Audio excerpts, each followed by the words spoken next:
লন্ডনে বাংলাদেশের হাইকমিশনের first secretary Sonia Munni young diplomat of the year 2025 পুরস্কারে ভূষিত হয়েছেন।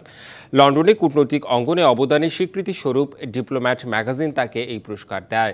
এটি ছিল এর 15তম আসর, যেখানে বিশ্বের 100-রও বেশি দেশের রাষ্ট্রদূত, হাইকমিশনার এবং কূটনীতিকরা অংশগ্রহণ করেন।